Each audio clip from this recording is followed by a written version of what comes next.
আলাইকুম। মায়ের হাতে রান্নার স্বাগতম জানাচ্ছি। নিশ্চয়ই সবাই ভালো আছেন দর্শক বন্ধু। আমি কিন্তু আজকে মজাদার একটি রেসিপি নিয়ে চলে আসলাম। আজকে আনকমন একটি রেসিপি আপনাদের সাথে শেয়ার করতে চলছি। আমি মিষ্টি কুমড়ো দিয়ে কিন্তু একটি পিঠা বানিয়ে দেখাবো আজকে। মিষ্টি কুমড়োটা কিন্তু কোনো বাচ্চারাই এতটা পছন্দ করে না। আমি বাচ্চাদের কথা কি বলবো, আমি নিজেই পছন্দ করি না।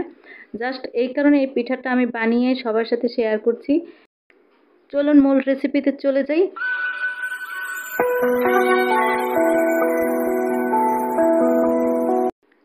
এখানে আমি মিষ্টি কুমড়া নিয়েছি অর্ধেক।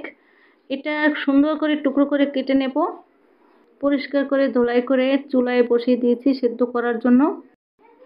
সেদ্ধ যখন খুব ভালোভাবে হয়ে যাবে এটাকে তুলে নিয়ে জাস্ট ঝরিয়ে নিতে হবে পানিটা।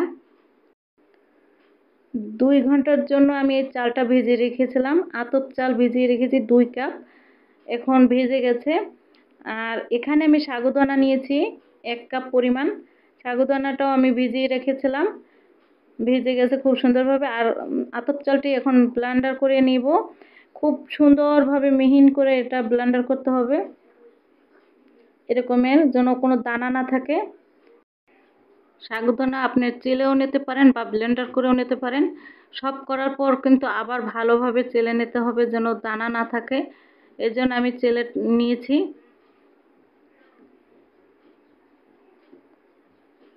মিষ্টি কুমড়াটা ঠান্ডা হয়ে গেছে, সেদ্ধ করে রেখেছিলাম, এটাকেও আমি ব্লেন্ড করে নেব।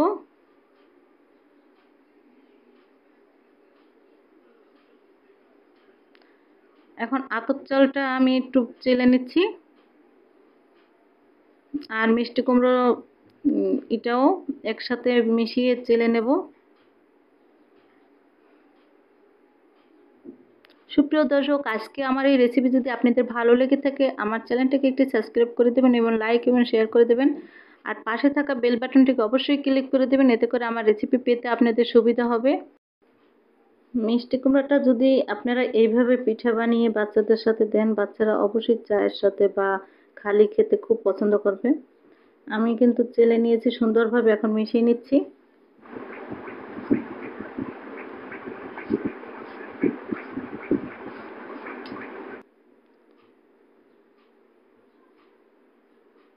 আমি একটি বড় পাত্রে নিলাম, কারণ ছোট পাত্রে নিয়েছিলাম লাড়তে চাড়তে আমার সমস্যা হচ্ছে, এই জন্য বড় একটা পাত্রে নিয়েছি। এখন এখানে নিয়ে জাস্ট আমি পরিমাণ মতো পানি দিয়ে গুলে নেব। অল্প অল্প পানি দিয়ে আমি লিকুইডটা গুলে নিচ্ছি। আর পানির পরিমাণ কিন্তু সঠিক হতে হবে, আনালে কিন্তু পিঠাটা ভালো হবে না।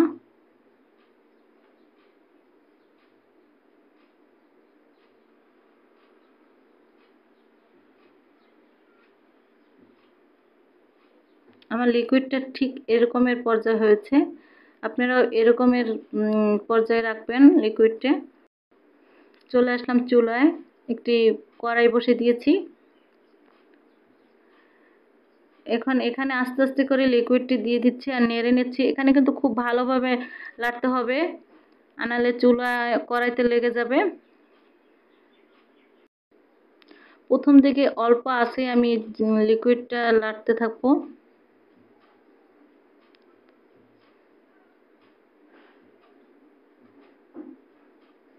এখন আমার এটা কিন্তু জাস্ট অনেক ভালোই ঘন হয়েছে।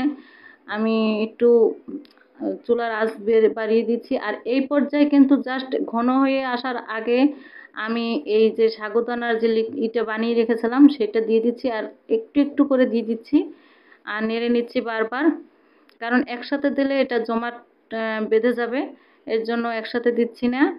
খুব দ্রুত নাড়তে হবে লিকুইডটা দেওয়ার সাথে সাথে। সাগুদানার অনেকটাই ঘন হয়ে গেছে, প্রায় হয়ে আসছে।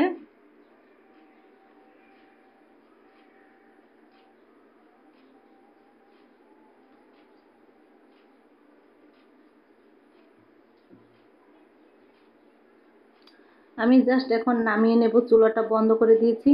এর চেয়ে বেশি হতে গেলে কিন্তু এইটা শক্ত হয়ে যাবে ঠান্ডা হলে।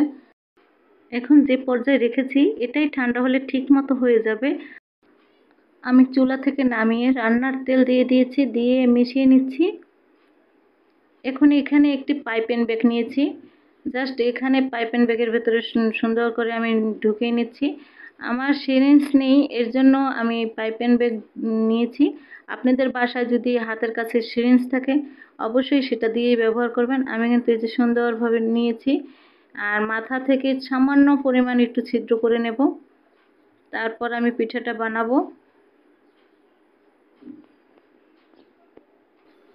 প্রথমে এখানে দিয়ে দেখি কীরকমের পড়ছে। না, মোটামুটি ভালোই পড়তেছে।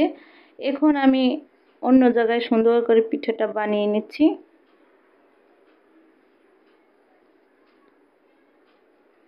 এখান থেকে আমি পিঠাটা বানানো শুরু করব।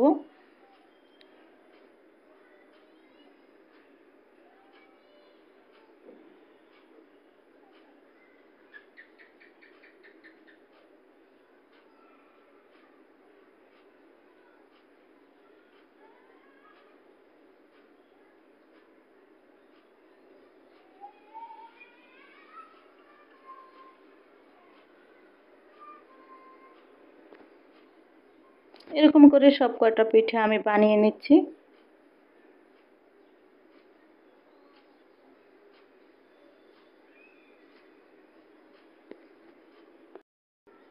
সবগুলো পিঠাই আমি বানিয়ে নিয়েছি।